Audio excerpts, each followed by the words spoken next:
Hi guys, it's Rachelle here. In today's video, I just want to share with you some tips on how to be productive as a student. If you are new to my channel and you didn't know, I am actually in my final semester of university. Yeah, I've done a lot of schooling, so I think I have a pretty good handle on this whole productivity thing. In this video, I just want to share with you guys all the tips and tricks I discovered along the way that I found worked in helping me to stay motivated, productive, and organized as a student. For all of you students out there, I feel you. I know school can be a lot, and I also know that juggling and managing all of it can be quite difficult as well. So I really want to make this video in hopes to help you guys find that motivation to stay productive and organized as students in school. But before we get into this video, if you guys haven't already done so, be sure to subscribe to my channel, click the bell icon to stay up to date when and what I post, and give this video a thumbs up. And without further ado, let's get into these productivity tips. Alright, so the first tip I have for you guys is to establish a rough routine. And I say rough because I know that every day can vary slightly, so I'd recommend you to create a routine for the little things. For example, waking up and sleeping roughly at the same time, or having meals at roughly the same time as well. When you're establishing a routine, you should also figure out the time period of the day where you're most productive, and do a bulk of your work then. You should also determine which days of the week you want to do certain chores or activities. For example, working out, doing groceries, or cleaning. You should try scheduling in these activities and chores roughly around the same day and time every week. For me, I try my best to keep it on the same day and time, but I also schedule these activities and chores during the day where I feel like I am less productive, because personally these activities don't take as much brain capacity as schoolwork does. So obviously the time period I'm most productive during the day, I will prioritize that for my school stuff, and the times where I find myself less productive, I will leave it to chores and activities where I find don't need a lot of brain power to get done. Just having a similar workflow every day or every week helps me stay organized, and it actually motivates me to get things done. The next tip I have for you guys is to use a calendar to schedule your classes, appointments, and events. Not only does this help you stay organized, but it also shows you all the time you have left over in a week to do all the things you still need to do. This whole process of using a digital calendar to schedule events and noting down when things start and end is essentially time blocking. I cannot emphasize how useful having a calendar is. I mean, for myself, all the colored spaces on my calendar tell me when I'm busy, and of course all the white blank spaces is all the available time I have to do all the assignments and projects that I need to do.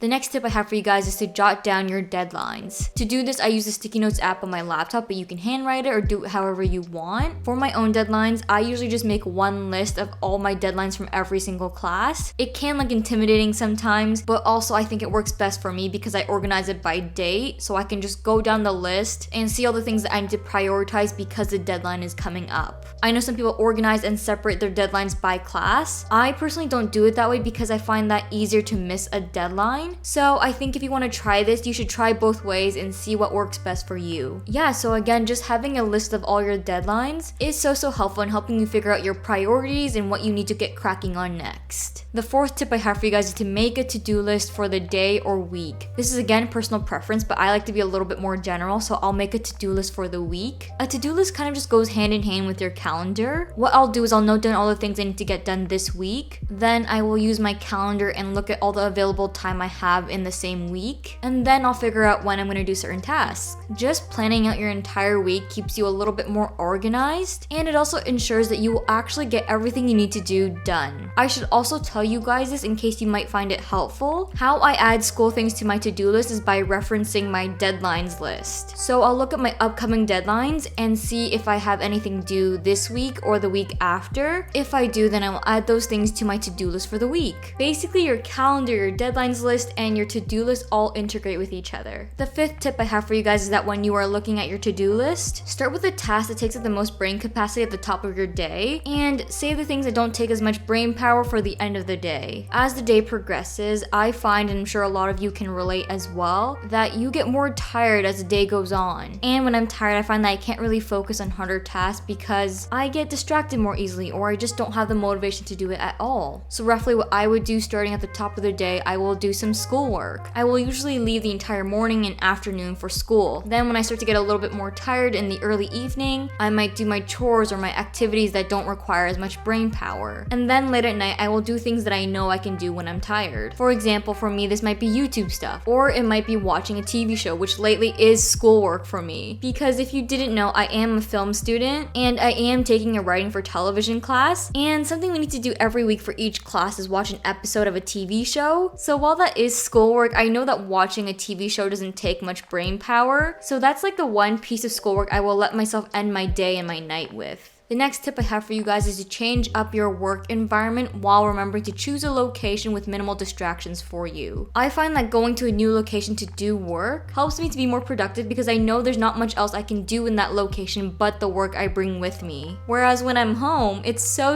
easy to procrastinate because there's just a wide variety of things I can do instead. For example, I can do chores, read a book, or go onto YouTube and watch some videos. For me, I am less likely to go onto YouTube or watch a TV show or movie in a public space. I don't know, it's just the fact that when I'm watching some sort of content, I like to be comfortable, and I'm most comfortable when I'm home. Also, just being in a public workspace, that helps me be productive because when I see other people working and being productive themselves, it motivates me to also be productive. You know, when you're around other people and the person next to you is doing work, it's not a really good feeling when they're working and you're not. Also, with regards to changing up your workspace, this might also help you separate work and home a little bit because you will have a location solely to do work, and when you return home, you can just relax a little bit more because you have mentally finished your work for the day and you have physically left the environment you were working in. The last tip I have for you guys is to help you manage your distractions, and that is to use do not disturb mode on your iPhone. Or if you want, you can leave your phone in a completely different room. I don't do this anymore, but I did do it a few years ago and it actually works. I'm sure you know our phones can be so distracting. Checking your social media and answering text messages is such a great way to procrastinate. By using do not disturb mode, you'll be less likely to pick up your phone because you won't receive any notifications. Alright guys, that is it for this video. Those are all the productivity tips I have for you guys today. Again, these are some of the tips I personally use myself to help me stay motivated, organized, and productive as a student. These tips may or may not work for everyone, but try it out and see if it works for you. I also want to mention that even though I do these tips as a university student, they are not restricted to just university students. I think these tips could help any student, whether you're in middle school, high school, or university or college. Yeah, so I hope you guys enjoyed watching this video. Before I go, be sure to subscribe to my channel and give this video a thumbs up, and follow me on all of my social media. All of the links to my social media will be in the description box below. I will see you guys in my next video. Bye! Pull the key out the ignition. Run your mouth but I never listen. You hold me back, will never last. Keep talking all your shit. Wondering how all this started. You left me broken hearted. You flip my words, yeah, this love hurts. Keep talking all your shit.